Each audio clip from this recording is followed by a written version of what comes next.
नमस्कार, astro universe channel में आप सभी का स्वागत है। आज तारीख है 23 मई 2021 और इसी माह 26 मई को मैंने पूर्व ही आप लोगों को फलादेश कर दिए हैं कि चंद्र ग्रहण होने वाला है और वो पूर्णमासी का दिन भी है और दिन बुधवार है।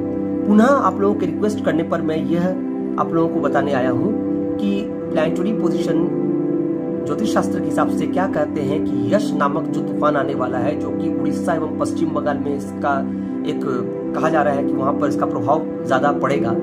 तो क्या होने वाला है, ग्रहीय स्थिति क्या है और क्या ये घटना होने वाली है, क्या इसका इम्पैक्ट मानव जीवन पर बहुत गहरा पड़ेगा। तो देखिए, पहली बात तो मैं ये कहूंगा कि घबराने की आवश्यकता नहीं है, पराक्रम बनाए रखने की आवश्यकता है। शास्त्र का यही कहना है, ऋषि मुनियों का भी हजारों वर्ष पूर्व यही कथन है और हमें इसे मानकर चलना चाहिए। अब आते हैं ग्रहीय स्थिति पर। शनि महाराज जब 29 वर्ष 5 महीने 15 दिन बाद मकर राशि में आते हैं, तब तक 2.5 वर्षों के लिए जो वहां रहते हैं, जिसे ढैया कहा जाता है, तब पृथ्वी पर प्राकृतिक आपदा बहुत अधिक देखने को मिलती है। यहाँ तक कि कई सारी घटनाएं जो मानव के रूप में हम जब आते हैं, हमें जब यहाँ पर कई सारे कठिनाइयों का सामना करना पड़ता है, चाहे प्रकृति के द्वारा हो, चाहे हमारे बीच होने वाली जो घटनाएं हैं या दुर्घटनाएं हैं उन्हें लेकर के हो, वाद विवाद हो, कई सारे झगड़ा का भी कारण शनि देवता ही बनते हैं, अर्थात यह डिपार्टमेंट भी उन्हीं का है। और जितने दुखों का सामना करना पड़ता है, समस्याओं का सामना करना पड़ता है, कह सकते हैं कॉम्प्लिकेशंस यानी जटिलता, कंट्रोवर्सीज, ये सभी शनि देवता करवाते हैं। एक तरह से ये कह लीजिए, वो जस्टिस लॉर्ड है। अब आप पूछेंगे क्यों होता है, तो सभी चीजें होती हैं कुछ कारणवश। क्यों? क्योंकि प्रकृति अपने आप को खुद ही बैलेंस कर लेती है।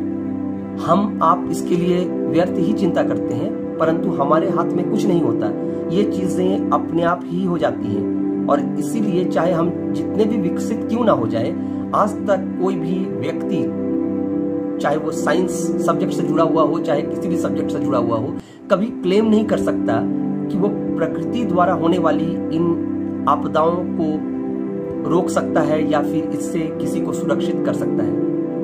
सिर्फ हम इतना कह सकते हैं कि पूर्व आकलन के हिसाब से लोगों को आगाह कर सकते हैं और उन्हें सावधानी बरतने के लिए इंसिस्ट कर सकते हैं, रिक्वेस्ट कर सकते हैं। इसके अलावा हमारे हाथ में कुछ नहीं होता और यही प्रकृति का नियम भी है। तो शास्त्र क्या कह रहा है? शास्त्र ये कह रहा है कि शनि देवता का पोजीशन जो है वो उस दिन श्रावण नक्षत्र में होंगे। श्रावण नक्षत्र जो है वो चंद्रमा का नक्षत्र है और कोइंसिडेंस देखिए, चंद्रमा उस दिन वृश्चिक राशि में रहेगी, जो कि शनि देवता का नक्षत्र लेकर के रहेगी, वो है अनुराधा।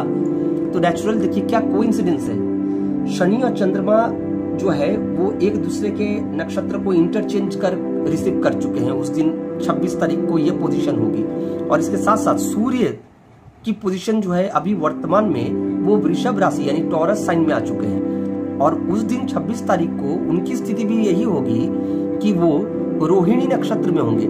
अब रोहिणी नक्षत्र जो है ये चंद्रमा का ही नक्षत्र है। तो कुल मिलाकर स्थिति ये बन रही है कि चंद्रमा चूंकि मन का कारक ग्रह है और मन से ही अशांति, दुख, कष्ट, इन सभी चीजों का अनुभव हम मानव करते हैं या पृथ्वी में हर प्राणी करता है। तो चूंकि शास्त्र ये भी कहता है कि मन पर हमारा पहले प्रभाव विस्तार करता है, फिर तनुभाव पर अर्थात शरीर पर। तो यही कहना है कि घबराने की आवश्यकता नहीं है, सजग एवं सचेत रहने की आवश्यकता है। और चूंकि उस दिन बुधवार है तो कैलकुलेशन यही कहता है कि बुधवार ग्रह बुध को रिप्रेजेंट करता है और चंद्रमा जो है मन में हलचल पैदा करती है, मन का कारक है। चंद्रमा जल का कारक है, अर्थात समुद्र में हलचल होना, नदी में हलचल होना, प्रकृति में हलचल होना। अब देखिए शनि और चंद्र का कॉम्बिनेशन जो है कुल मिलाकर ये इम्पैक्ट डालने वाला है और बुधवार यानी बुध ग्रह को रिप्रेजेंट चूंकि करता है और चंद्रमा उस दिन इम्पैक्ट अपना डाल रही है। तो चंद्रमा वृश्चिक राशि में है, अनुराधा यानी शनि के नक्षत्र में, बिल्कुल राहु से डायरेक्ट इसका कांटेक्ट हो रहा है 180 डिग्री से। तो इसका भी जबरदस्त इम्पैक्ट पड़ने वाला है, पूर्णमासी का दिन है। तो कुल मिलाकर ये जबरदस्त हलचल पैदा करेगा और इसका इम्पैक्ट अवश्य व्यापक तौर पर हम देख सकते हैं। मैंने पूर्व भी फलादेश आपको किए हैं, जिस दिन चंद्र ग्रहण का मैंने फलादेश किया था, आप लोग उस प्रोग्राम को देख लीजिए, आपको पता चलेगा। मैंने कहा है कि कुल मिलाकर इसका इम्पैक्ट जो है वो 8 सितंबर तक रहेगा। जो घटनाएं तुरंत घटती हैं, ऐसा नहीं है कि वो उन ग्रहों का जो कार्य है वो खत्म हो जाता है, समाप्त हो जाता है, ऐसा कुछ नहीं होता है। उनका इम्पैक्ट बाद में भी पड़ता है मानव जीवन पर। तो इसको ध्यान में रखते हुए हमें आपको सावधानी बरतने की आवश्यकता है, परंतु घबराने या पैनिक करने की नहीं। अपने घरों में सुरक्षित रहें। अगर आवश्यकताओं की कोई वस्तुएं हैं तो उनको पहले ही आप परचेस कर लें और उस दिन अपने घरों में रहें सुरक्षित।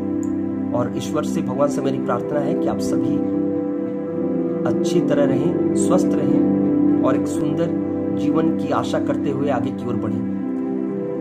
हमारे एस्ट्रो यूनिवर्स के प्रोग्राम को देखने के लिए या सुनने के लिए आगे हमारे चैनल के साथ बने रहें। अगर आप नए हैं तो इस चैनल को सब्सक्राइब कर लें। अधिक से अधिक प्रोग्राम को लोगों तक पहुंचाएं, शेयर करें अपने दोस्तों, परिजनों के साथ और या फिर अपने ऑफिशियल कलीग्स या स्टाफ्स के साथ।